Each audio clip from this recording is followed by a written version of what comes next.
Então, se havia esse risco para a economia, deveria ser analisado com cuidado uma forma de promover realmente essa lei ou uma lei semelhante, mas sem causar um colapso econômico, sem causar um desastre, né, como acabou acontecendo em grande parte. E um planejamento, principalmente, para que os escravos passassem a trabalhar preferencialmente para as pessoas para as quais eles já trabalhavam, exceto se eles não gostassem, se eles achassem que estavam sendo maltratados, eles poderiam ir para um outro lugar, né? Ou abrir um comércio, fazer alguma atividade que eles pudessem. Né? O problema é que eles não sabiam um ofício, não tinham uma profissão. Então é bem complexa essa situação, porque a grande maioria deles não tinha como, né, fazer alguma coisa que nunca aprenderam, nunca chegaram a aprender. Os que sabiam alguma coisa teriam condições, mas a maioria não. Então, não é simples, né, de lidar com essa questão.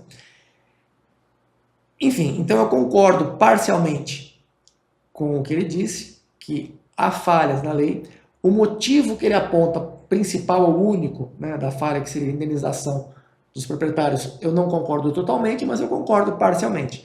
Havia outras pessoas que deveriam ser indenizadas, que eram os próprios escravos, e também os proprietários. Ambos deveriam ser indenizados, só que não tem de onde viria o dinheiro para isso. Quem que teria que pagar? Quem é o responsável que teria que pagar? Seriam as pessoas lá da África, né, que aqueles que foram sequestrados, os algozes foram os sequestradores. Esses deveriam pagar a indenização, tanto para o proprietário, que perdeu o seu bem, quanto para o escravo, que perdeu sua liberdade. Então, deveria ir lá cobrar dos sequestradores. E no caso dos conflitos entre dois grupos, né, e o grupo que perdeu foi escravizado, é complicado, porque se eles tivessem ganho, eles escravizariam um outro grupo. Então, como é que você vai cobrar dos vitoriosos que eles paguem alguma indenização para os vencidos, sendo que se eles tivessem sido vencidos, teriam feito a mesma coisa com eles?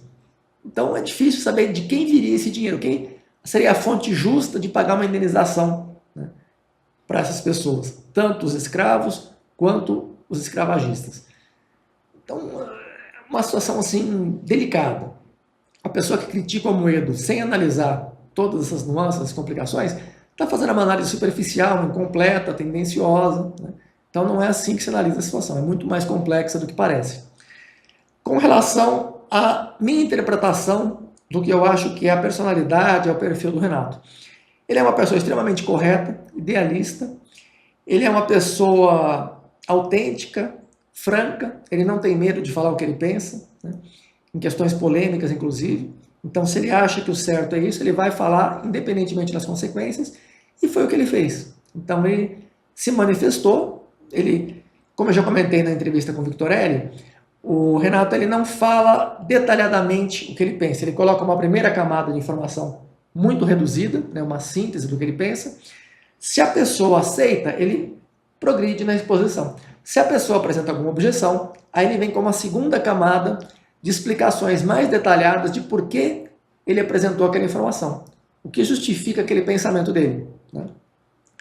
Se a pessoa faz mais questionamentos, ele põe uma terceira camada e assim progressivamente ele vai complementando. Então ele joga a informação. Ah, o problema é esse, tinha que ser indenizado e tal. Ele colocou muito curta a explicação, mas há muita coisa por trás disso. O Renato é uma pessoa muito culta, muito inteligente, tem uma erudição muito vasta, uma pessoa muito criativa, com uma visão própria sobre diferentes assuntos.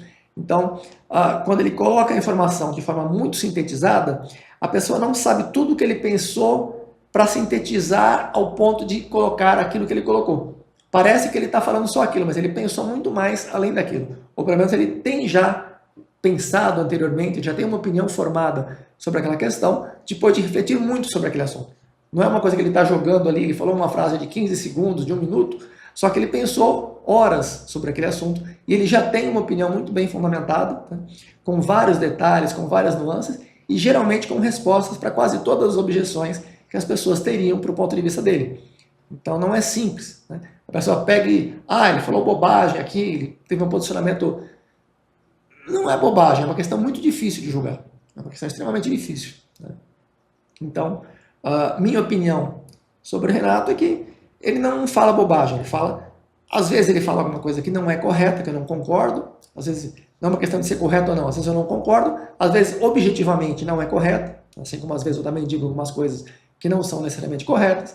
Então, todos nós somos falíveis, né?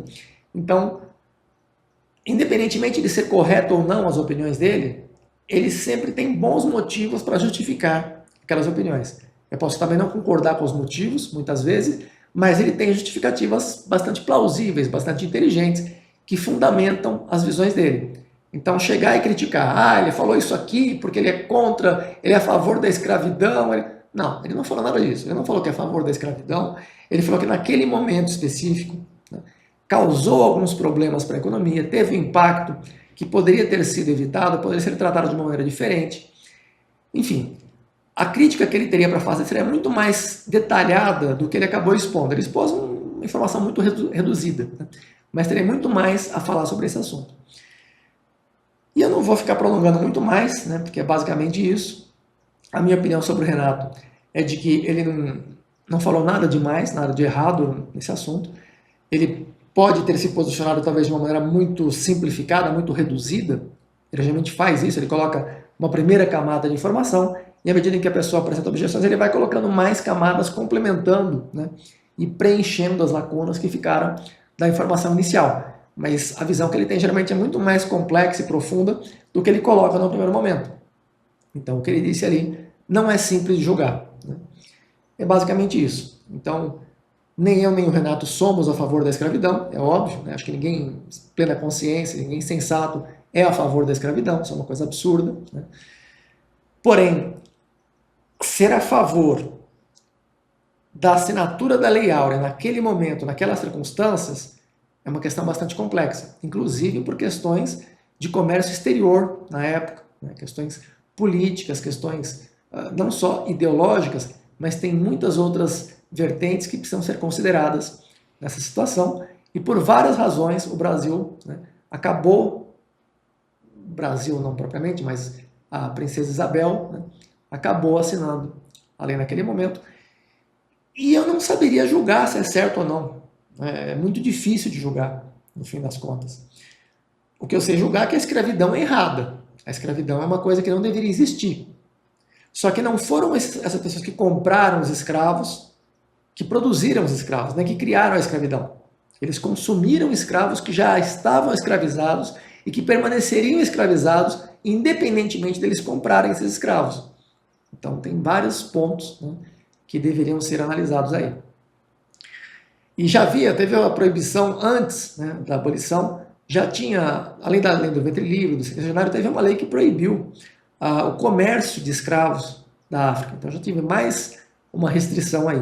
Então já havia muitos pontos, já estava caminhando, né? Foi um processo gradual que culminou com a Lei Áurea, né?